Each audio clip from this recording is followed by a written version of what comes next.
Hello दोस्तों, मैं हूं सोनू और आप सभी का एक बार फिर से अपने YouTube चैनल स्पेक्ट्रम स्टडी में स्वागत करता हूं। दोस्तों, आज हम लोग 10th क्लास के फिजिक्स में एक संबंध को सत्यापित करेंगे या एक संबंध को स्थापित करेंगे। और वो संबंध क्या है? अवतल दर्पण में, कॉनकेव मिरर में फोकस दूरी और वक्रता त्रिज्या में एक संबंध को हम देखेंगे।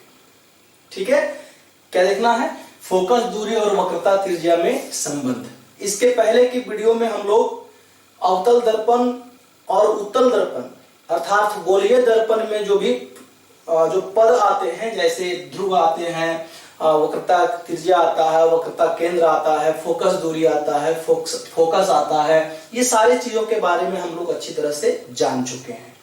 तो अगर आप वो वीडियो नहीं देखे हैं तो नीचे डिस्क्रिप्शन बॉक्स में उसका लिंक दिया हुआ है, जाकर उसे देख लें।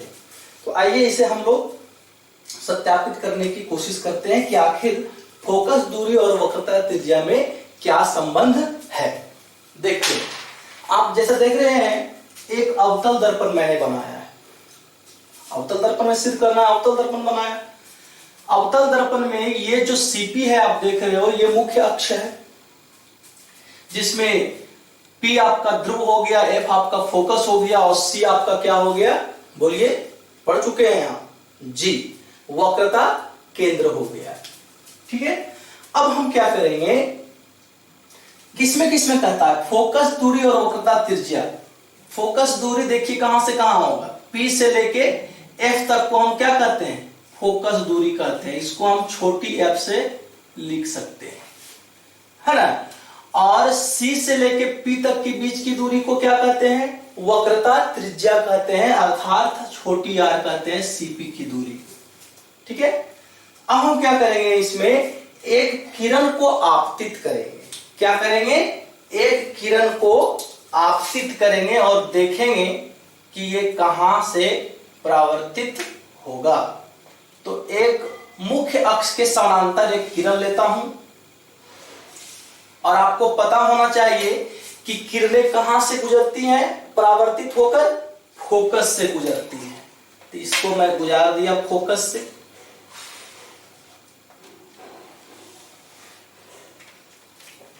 ठीक है, ये फोकस से गुजर गई। अब ये जो आपतित किरण है और ये परावर्तित किरण है, इसके बीच अभिलंब होगा, और अभिलंब कहां से होगा? C से।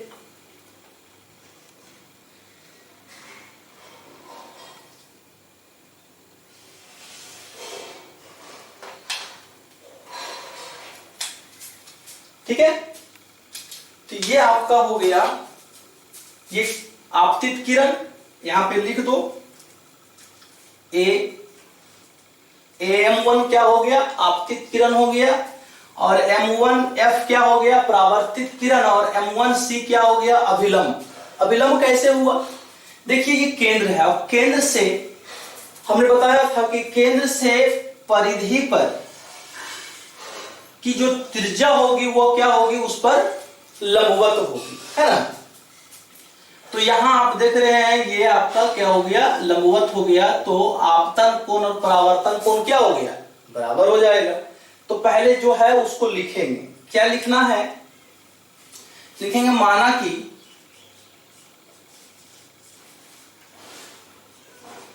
M1 M2 एक अवतल दर्पण है,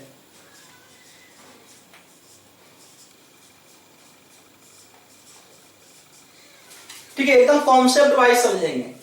पहले जो था वो लिखेंगे। एक अवतल दर्पण है जिसमें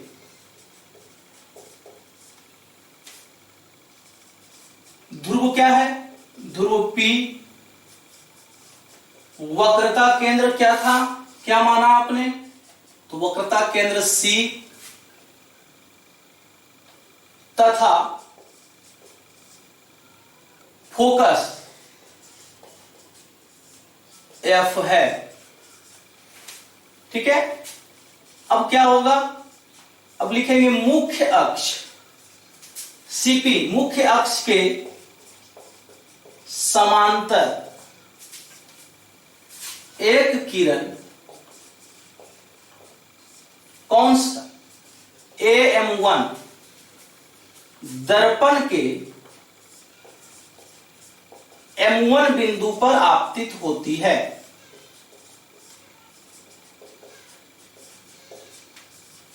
M1 बिंदु पर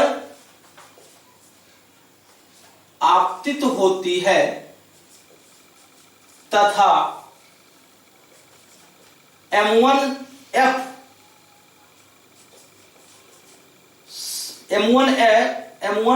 पथ से क्या हो जाएगी, आपतित हुई और क्या हो गई, परावर्तित हो जाती है।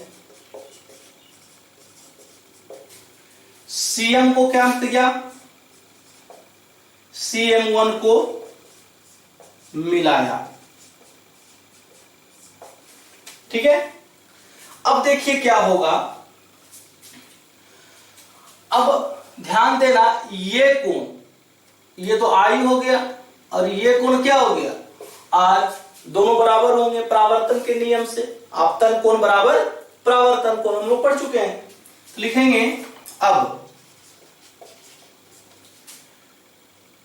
एंगल AM1C बराबर क्या होगा, एंगल CM1F होगा। ध्यान देना, एंगल AM1C यानी I और एंगल CM1F अर्थात R बराबर होंगे। किस नियम से भाई, तो लिखेंगे परावर्तन के नियम से। परावर्तन के नियम से। फिर क्या होगा, अब देखो ये और ये आपका समानांतर किरण है ना, मुख्य अक्ष भी लंबवत है और ये भी लंबवत है, तो समानांतर है। और समानांतर के बीच ये और ये कोण और ये कोण आपके क्या होंगे, एकांतर अंतः कोण हो जाते हैं। तो लिखेंगे, अच्छा इसको आप मान लो फर्स्ट।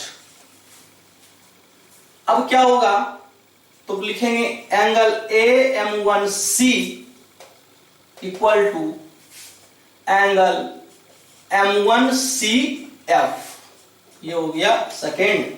और किससे हुआ, तो एकांतर अंतः कोण से। बात समझ में आई, ये दो कोण हमने लिया। अच्छा क्यों इतना कर रहे हैं, इतना इसलिए कर रहे हैं क्योंकि फोकस दूरी और वक्रता त्रिज्या में संबंध दिखाना है, यानी CP और PF में। तो इसके लिए इतना पापड़ गला जा रहा है।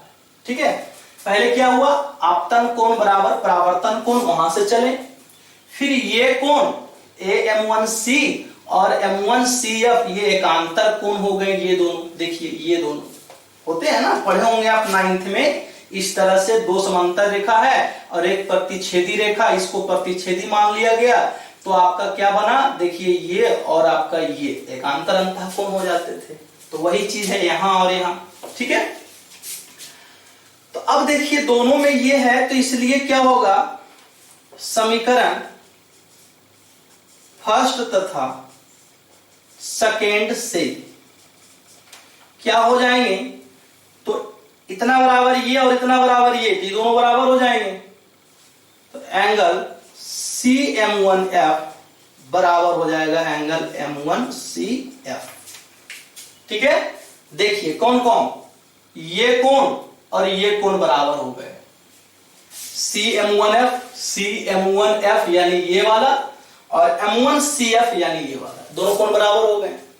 त्रिभुज में पढ़े होंगे जब दो कोण बराबर होते हैं, ये त्रिभुज है कौन सा, CM1F। देख लीजिए CM1F ये त्रिभुज बना हुआ है। तो त्रिभुज में जब दो कोण बराबर होंगे तो उसके सामने की दो भुजा बराबर होंगे, यानी ये और ये आपका क्या हो जाएगा, बराबर। देखिए ना, त्रिभुज है, त्रिभुज में ये दोनों कोण बराबर है, तो ये भुजा और ये भुजा क्या हो जाते हैं, बराबर हो जाते हैं।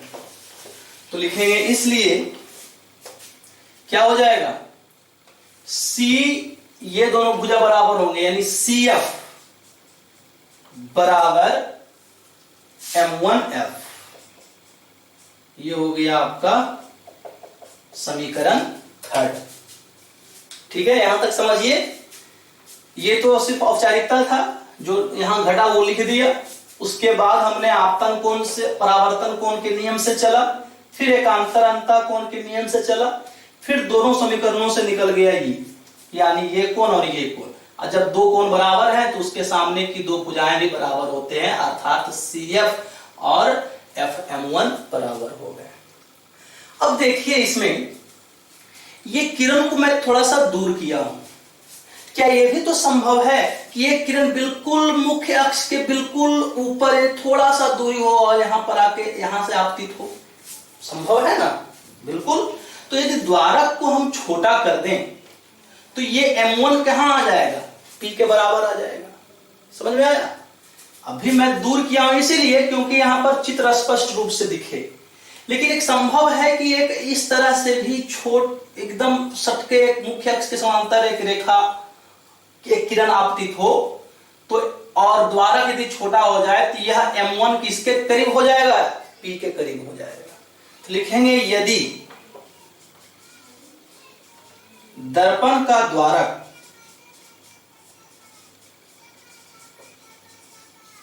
छोटा हो तब M1 P के निकट होगा। इसलिए क्या हो जाएगा? अगर M1 P के निकट हो जाएगा तो ये जो M1F है वो किसके बराबर हो जाएगा?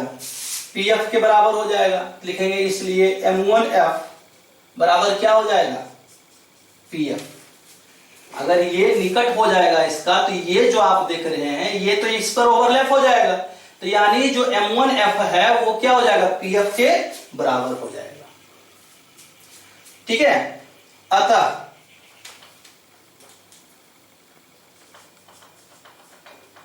समीकरण यहां देखिए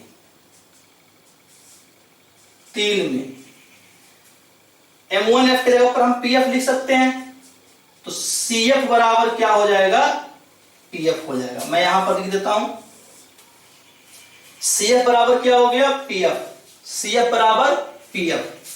अब दोनों तरफ क्या कर दो? दोनों तरफ PF जोड़ने पर, दोनों तरफ PF जोड़ देंगे तो CF प्लस PF बराबर PF प्लस PF है ना।